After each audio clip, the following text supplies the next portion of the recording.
ವಿದ್ಯಾರ್ಥಿಗಳಿಗೆ ಕಾನೂನು ಅರಿವು, ಮಾದಕ ವ್ಯಸನ ತಡೆ ಹಾಗೂ ಸುರಕ್ಷತೆ ಕುರಿತು ಜಾಗೃತಿ. ಚಳ್ಳಕೆರೆ: ವಿದ್ಯಾರ್ಥಿಗಳಲ್ಲಿ ಕಾನೂನು ಅರಿವು, ಸಾಮಾಜಿಕ ಜವಾಬ್ದಾರಿ ಹಾಗೂ ಸುರಕ್ಷತೆಯ ಬಗ್ಗೆ ಜಾಗೃತಿ ಮೂಡಿಸುವ ಉದ್ದೇಶದಿಂದ ನಗರದ ಸರ್ಕಾರಿ ಪ್ರಥಮ ದರ್ಜೆ ಕಾಲೇಜಿನಲ್ಲಿ ವಿಶೇಷ ಜಾಗೃತಿ ಕಾರ್ಯಕ್ರಮ ನಡೆಯಿತು. ಈ ದಿನ ಚಳ್ಳಕೆರೆ ಸರ್ಕಾರಿ ಪದವಿ ಪೂರ್ವ ಕಾಲೇಜಿನಲ್ಲಿ ಡಾ.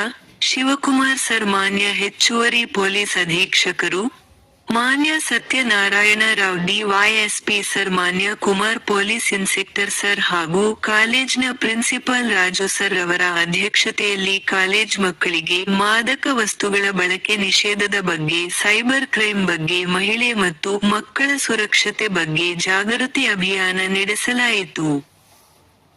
ಈ ಸಂದರ್ಭದಲ್ಲಿ ಕಾಲೇಜಿನ ಉಪನ್ಯಾಸಕರು, ಸಿಬ್ಬಂದಿ ವರ್ಗದವರು ಹಾಗೂ ನೂರಾರು ವಿದ್ಯಾರ್ಥಿಗಳು ಉಪಸ್ಥಿತರಿದ್ದರು.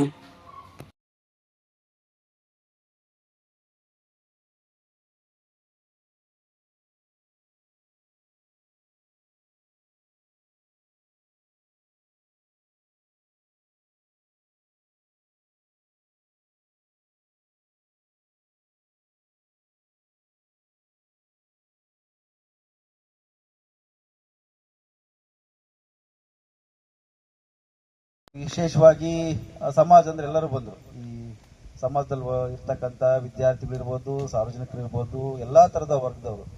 ಯಾವಾಗಲೂ ಒಂದು ಡೌಟ್ ಇರುತ್ತೆ. ಪೊಲೀಸ್ ಅಂದ್ರೆ ಒಂದು ಡೌಟ್. ಈಗ ನಮ್ಗೆ ಏನಾದ್ರು ಮಾಹಿತಿ ಕೊಟ್ರೆ ಅವ್ರು ಮತ್ತೆ ಅವ್ರಿಗೆ ಹೇಳ್ತಾರಂತೆ, ಪೊಲೀಸರು ಕಳ್ಳರೆಲ್ಲ ಒಂದೇ ಅಂತೆ, ನಾವು ಹೇಳಿದ ತಕ್ಷಣ ಕಳ್ಳರಿಗೆ ಗೊತ್ತಾಗುತ್ತಂತೆ, ಏನಾದ್ರು ಸ್ಟೇಷನ್ಗೆ ಹೋದ ತಕ್ಷಣ ನಾವು ಹೋಗೋದಕ್ಕಿಂತ ಮುಂಚೆ MLA ಫೋನ್ ಮಾಡಿ ಹಿಡಿತಾರಂತೆ, JDP ಅಧ್ಯಕ್ಷರು ಹೋಗಿ ಎಲ್ಲ ಕೂತಿರ್ತಾರಂತೆ. ಈ ತರದ್ದು ಒಂದು ಡೌಟ್. ಯಾಕಂದ್ರೆ ಸಾರ್ವಜನಿಕರಿಗೆ ವಿಶ್ವಾಸ ಇಲ್ಲ ಇಲಾಖೆ ಮೇಲೆ. ಇಲಾಖೆ ಅಂತಂದ್ರೆ ಎಲ್ಲ ಇಲಾಖೆ ಮೇಲೆ ಕೂಡ ಸಾರ್ವಜನಿಕರಿಗೆ ಏನಾದ್ರು ಇಲ್ಲ, ಅವರು ಸರಿಯಾಗಿ ಸ್ಪಂದಿಸಲ್ಲ, ಮಾಡಲ್ಲ ಅನ್ನೋ ಉದ್ದೇಶ. ಸಾಕಷ್ಟು ಬದಲಾವಣೆ ಆಗಿದೆ. ಇದು ಯಾಕೆ ಹಿಂಗಾಗುತ್ತೆ ಅಂತಂದ್ರೆ, ಈ ಪೊಲೀಸ್ ವ್ಯವಸ್ಥೆ ನಾವು ಬಗ್ಗೆ ಗಮನಿಸಿದಾಗ ಮೊದಲಿಂದನೂ ಕೂಡ ಇದೆ.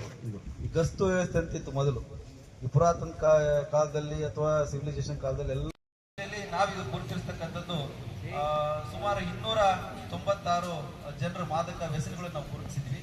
ಇದ್ರ ಸರ್ಕಾರದಲ್ಲಿ ಏನಂತಂದ್ರೆ ಬರೀ ಅವ್ರ ಮೇಲೆ ಕೇಸ್ ಹಾಕಿ ಜೈಲ್ಗೆ ಹಾಕಿ ಅದು ಸುಧಾರಣೆ ಮಾಡೋದಂತಲ್ಲ. ಈಗ ಮೊದಲೆಲ್ಲ ಜೈಲುಗಳು ಅಂತ ಕರೀತಾರೆ. ಈಗ ಜೈಲುಗಳನ್ನ ಈಗ ಏನು ಮಾಡಿದ್ದಾರೆ ಅಂದ್ರೆ ಸುಧಾರಣಾ ಕೇಂದ್ರಗಳು ಅಂತ ಮಾಡಿದ್ರು, ಈ ಕರೆಕ್ಷನಲ್ ಸೆಂಟರ್ಸ್ ಅಂತ ಮಾಡಿದ್ರು. ಈಗ ಜೈಲ್ ಅಂತ ಹೋಗಿ ಹೊಡೆದು ಜೈಲ್ಗೆ ಹಾಕ್ತಿರುತ್ತೆ. ಅದು ಜೈಲನ್ನು ಕೂಡ ಸುಧಾರಣೆ ಅಂದ್ರೆ ಹೋಗ್ತಕ್ಕಂಥ ಜೈಲ್ಗೆ ಹೋಗ್ತಕ್ಕಂಥವ್ರು ಮತ್ತೆ ಬಂದು ಅಫೆನ್ಸ್ ಮಾಡಬಾರ್ದು, ಅಲ್ಲಿ ಸುಧಾರಣೆ ಆಗಿ ಬರಬೇಕು ಅನ್ನೋ ದೃಷ್ಟಿಯಿಂದ ಮಾಡ್ತಾರೆ. ಹಾಗಾಗಿ ಜೈಲಿಗೆ ಹೋಗೇ ಸುಧಾರಣೆ ಆಗ್ಬೇಕಂತೇನಿಲ್ಲ.